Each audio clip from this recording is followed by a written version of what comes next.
only bringing notes up because I don't have a winter's tale. And I think, like Judy had mentioned about Louisiana, so with me it was Southern California. I was an hour from the beach in one direction, and Beverly Hills was maybe an hour in the other direction. And I first saw snow when I was a teenager. And that was when I was old enough to drive, and I drove, I think it was 2 hours to the local mountains. You could see the snow from where I lived, but there was no snow where I lived.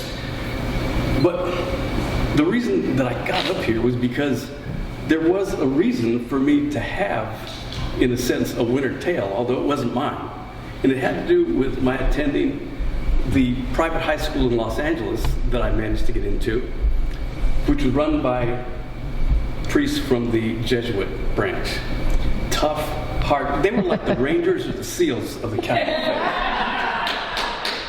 They were hard-nosed, and the guy who was the vice principal, everybody called him Clyde. And I say everybody, I mean juniors and seniors. God forbid that a freshman would call him Clyde. And they wouldn't call him that to his face.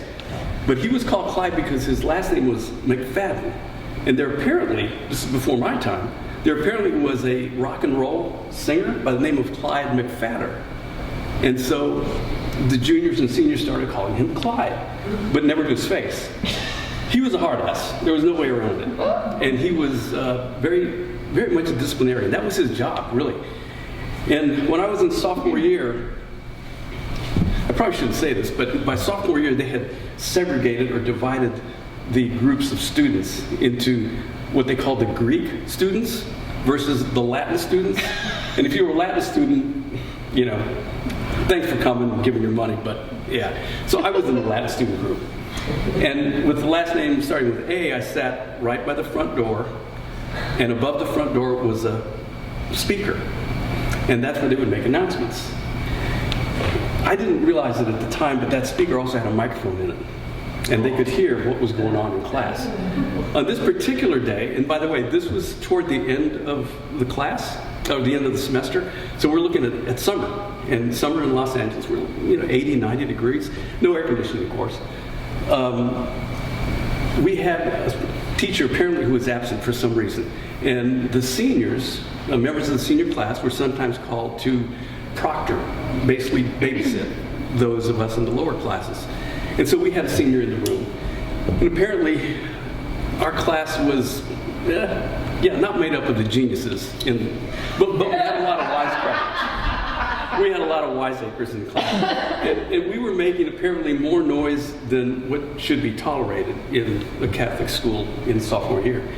And Father McFadden, Clyde, over the loudspeaker said several times, "Keep it down in that class."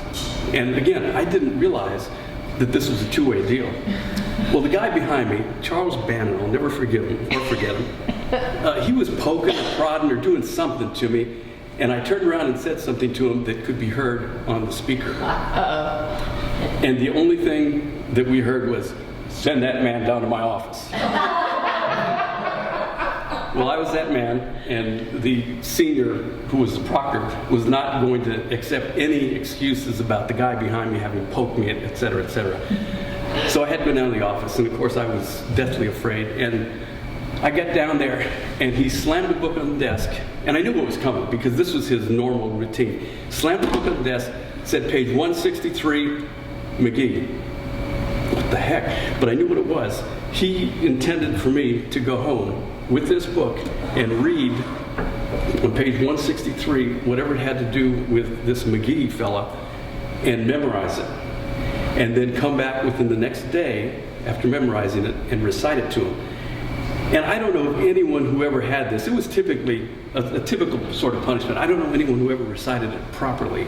And so the expectation was that regardless of whether you did it well or not, you were going to end up in detention for a week or maybe more. So I did go home, and I did try to learn it, because even though I knew detention was coming, I just, you have to do something to make it look like you tried, right? Well, I went home and told my mom what the situation was, and she said, well, go on and study the best you can. And so I went in there and I pulled out the book and I turned to page 163, And I met a man who introduced me to ice and snow. His name was Robert Service. He's known as the poet of the Yukon. And so here's what I know about ice and snow, and it all comes from Robert Service. There are strange things done in the midnight sun by the men who moil for gold. The Arctic trails have their secret tales that would take your breath away. The Northern Lights have seen queer sights, but the queerest they ever did see was that night on the marge of Lake LaBarge when I cremated Sam McGee. Now, Sam McGee was from Tennessee, where the cotton blooms and blows. Why he left his home in the South to roam around the pole, God only knows. He was always cold, but the land of gold seemed to hold him like a spell. Though he'd often say in his homely way, I'd sooner live in hell. On a Christmas day, we were mushing away over the Dawson Trail. Talked with the cold to the parka's fold that stabbed like a driven nail. If our eyes would close, then the lashes froze till sometimes we couldn't see. It wasn't much fun, but the only one to whimper was Sam McGee. And that very night, as we lay packed tight in our rows beneath the snow, and the dogs were fed and stars overhead were dancing heel and toe, he turns to me and, Cap, says he, I think I'll cash in this trip, I guess. And if I do, I'm asking that you won't refuse my last request. Well, he seemed so low that I couldn't say no. Then he says with a sort of moan, it's the cursed cold and it's got right hold and it's chilled me clean through to the bone. Yet, tain't been dead. It's the awful dread of the icy grave that pains. So I want you to swear that foul or fair, you'll cremate my last remains. Well, he seemed so low that I couldn't say no. I didn't believe him. I couldn't say no. Then he says with a sort of moan, it's the cursed cold and's got right hold till I'm chilled clean through to the bone, yet tain't being dead is the awful dread of the icy grave of pain. So I want you to swear that foul or fair you'll cremate my last remains.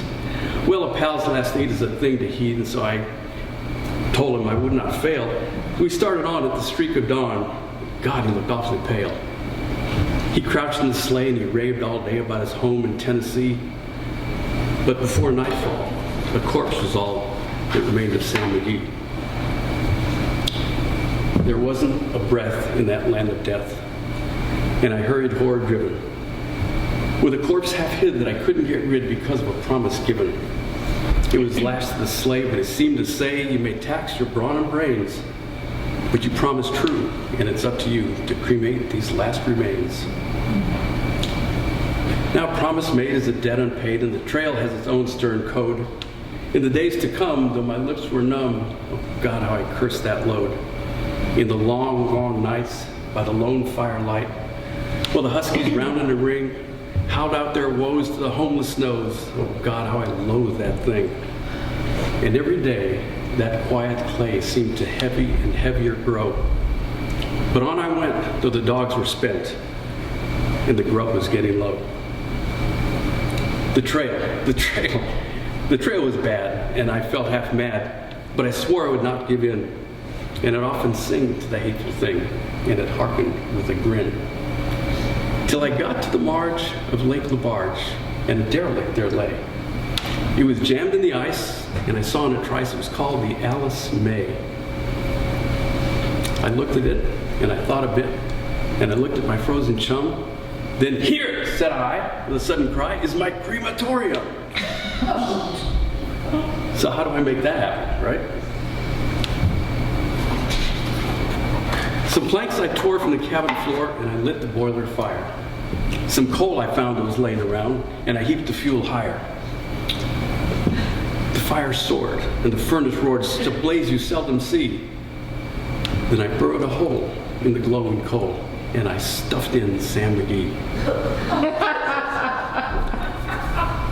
Well, I took a hike, because I didn't like to hear him sizzle so. But the stars came out, and they danced about.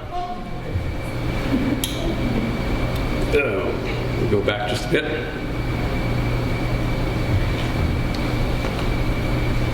I do not know how long in the snow I wrestled with grisly fear, but the stars came out and they danced about. Ere again I ventured near. I was filled with dread, but I bravely said, I'll just take a peek inside. I guess he's cooked. And it's time I looked. So the door I opened wide. And there sat Sam, looking cool and calm, in the heart of the furnace roar. And he wore a smile you could see a mile. And he said, please close that door.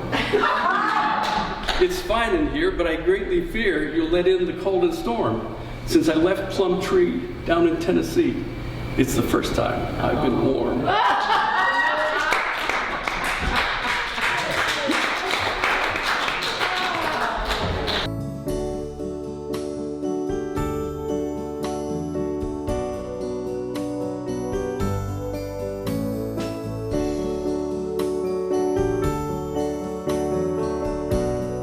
Pre-planning a funeral presents a loving and considerate gift to your family. Making decisions now provide a framework for future choices. We invite you to stop by the funeral home. Let us answer any questions you may have about pre-funding or pre-arranging a funeral service.